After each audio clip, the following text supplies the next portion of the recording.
असं म्हटलं जातं की मुलगी मोठी झाल्यावर तिला स्वतःवर नियंत्रण ठेवणं थोडं अवघड होतं, जे तिच्यासाठी योग्य नाही. तिला अजिबात ते करायचं नसतं, तरी ती त्या वाटेवर चालायला लागते. तिला जरा पण वाटत नाही की त्या वाटेवर चालल्यावर समाज तिच्याकडे कसं बघेल. म्हणूनच प्रत्येक आई वडील मुलगी मोठी होताच तिचे लग्न करतात.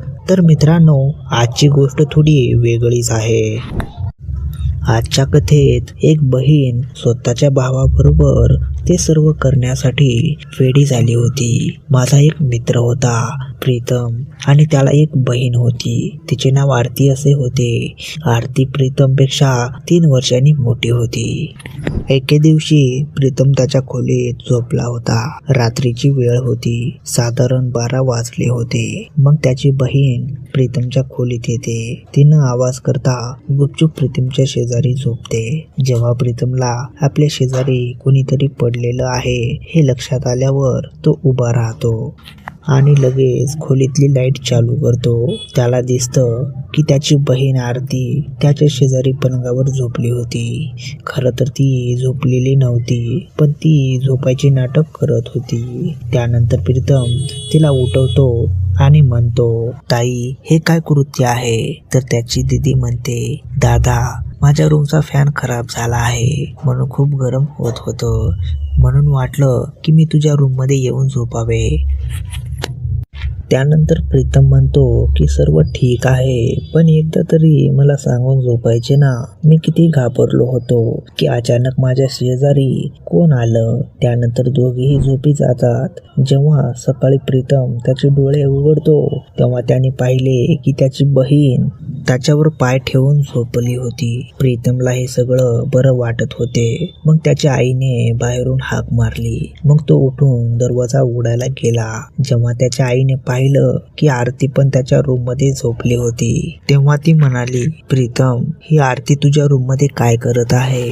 मग प्रीतम म्हणाला, आई, रात्री दीदीच्या रूमचा पंखा खराब झाला होता, त्यामुळे ती माझ्या रूम मध्ये येऊन झोपली. त्यानंतर तिची आई तिथून निघून गेली. खरं तर प्रीतमच्या बहिणीला त्याच्याच भावासोबत चुकीचे संबंध ठेवायचे होते आणि हे प्रीतमला अजिबात माहीत नव्हते. प्रीतमची बहीण 25 वर्षाची झाली होती, पण तिचे अजून लग्न झाले नव्हते. ती पूर्णपणे मोठी झाली होती. तिच्या आई वडिलांनी आपल्या मुलीला सेटल करण्यासाठी खूप प्रयत्न केले, पण त्यांचे सर्व प्रयत्न व्यर्थ गेले. ती आता पूर्णपणे बाई बरोबरची झाली होती. त्यामुळे आता ती स्वतःवर नियंत्रण ठेवू शकत नव्हती आणि तिला तिच्या आतली आग कोणत्याही प्रकारे शांत करायची होती. हळूहळू वेळ जात होता आणि एक दिवस जेव्हा प्रीतम त्याच्या बहिणीच्या खोलीत गेला तेव्हा त्याने पाहिले की त्याची बहीण तिच्या मोबाईल मध्ये काहीतरी पाहत आहे. तिने प्रीतमला पाहिले आणि मोबाईल लपवला आणि म्हणाली, दादा, तू माझ्या खोलीत का आला आहेस? प्रीतम म्हणाला, तू तुझा फोन का लपवत आहेस? मग त्याची बहीण म्हणाली की तुला काय करायचं आहे? माझा मोबाईल आहे, मी काही पण करेल. प्रीतम म्हणाला, मला तुझी स्कूटी हवी आहे. मला एका मित्राच्या घरी जायचं आहे. मी संध्याकाळपर्यंत येईल. त्यानंतर प्रीतम बहिणीकडून आपल्या स्कूटीची चावी घेऊन निघून गेला. रात्रीच्या वेळेस प्रीतम जेव्हा 9 वाजता घरी परत येतो तेव्हा त्याचे आई वडील घरात नव्हते. त्याने त्याच्या बहीण आरतीला विचारले तेव्हा ती म्हणाली, आजीची तब्येत खूप गंभीर आहे म्हणून आई पप्पा तिथे गेले आहेत आणि उद्या सकाळीपर्यंत परत येतील. त्यानंतर प्रीतम त्याच्या खोलीत गेला. त्याची बहीण आरतीही त्याच्या पाठोपाठ रूम मध्ये गेली. जेव्हा प्रीतमने त्याच्या बहिणीला खोलीत येताना पाहिले तेव्हा तो म्हणाला की तू माझ्या पाठला का करत आहेस? मग ती म्हणाली, तू जेवण्यासाठी काय खाणार? प्रीतम म्हणाला की मी जेवण करून आलो आहे, तुला हवं ते जेवण बनव. त्यानंतर त्याची बहीण तिच्या रूममध्ये गेली. प्रीतम त्याच्या रूममध्ये अभ्यास करत होता. मग त्याला असे काही आवाज ऐकू आले जे ऐकून त्याला आश्चर्यच वाटले. खरं तर तो आवाज त्या सिनेमाचा येत होता. त्यानंतर प्रीतम त्याच्या रूममधून बाहेर येतो आणि बघतो मग तो आवाज त्याच्या बहिणीच्या रूममधून येत असतो. आता त्याला समजले की त्याची बहीण खोलीत काय करत आहे. मग त्याने खिडकीतून डोकावून आपल्या बहिणीच्या खोलीकडे बघतो. तो पाहतो की त्याची बहीण तिच्या फोनमध्ये काहीतरी लक्षपूर्वक पाहत होती. तेव्हा चुकून त्याचा हात खिडकीवर आदळतो आणि आवाज ऐकून तिथे असलेली तिची बहीण पटकन मोबाईल बंद करते. प्रीतम लगेच त्याच्या खोलीत पळून जातो. प्रीतमने स्वप्नातही विचार केला नाही की त्याची बहीण हे सगळं करेल. मग थोड्या वेळाने प्रीतमची बहीण त्याच्या खोलीत आली. प्रीतम झोपला होता. त्याची बहीण म्हणाली, दादा आज घरात आई बाबा नाहीत, मग तुला काय वाटतं? प्रीतम म्हणाला, मला काही समजलं नाही. त्याची बहीण त्याच्याकडे येते आणि म्हणते, हे बघ दादा, आता माझं लग्न करणं खूप अवघड आहे, कारण आता माझं लग्नाचं वयही नाही. प्रीतम म्हणाला, दीदी तुला काय झालंय? तू माझ्याशी अशी का बोलत आहेस?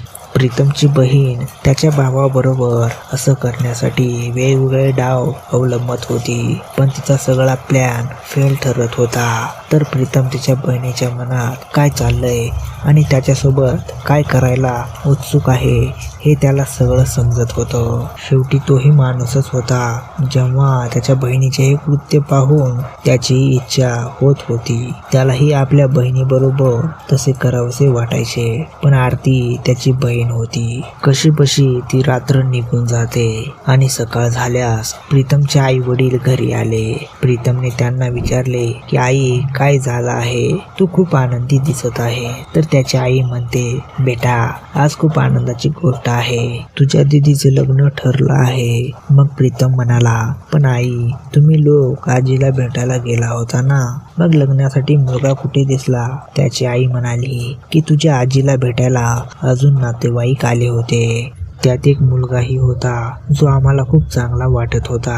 जेव्हा आम्हाला कळलं की तो तुझ्या मामीच्या नातेवाईकातला एक मुलगा आहे, मग आम्ही बोललो आणि लग्न ठरवलं. त्यानंतर प्रीतमला वाटलं आता तरी किमान दीदी मागे लागणार नाही. प्रीतमच्या बहिणीला जेव्हा हे कळालं तेव्हा ती खूप खुश झाली होती. त्यानंतर प्रीतमच्या आई पप्पांनी चांगला मुहूर्त पाहून आरतीचे लग्न लावून देतात आणि आनंदाने तिला सासरी पाठवतात.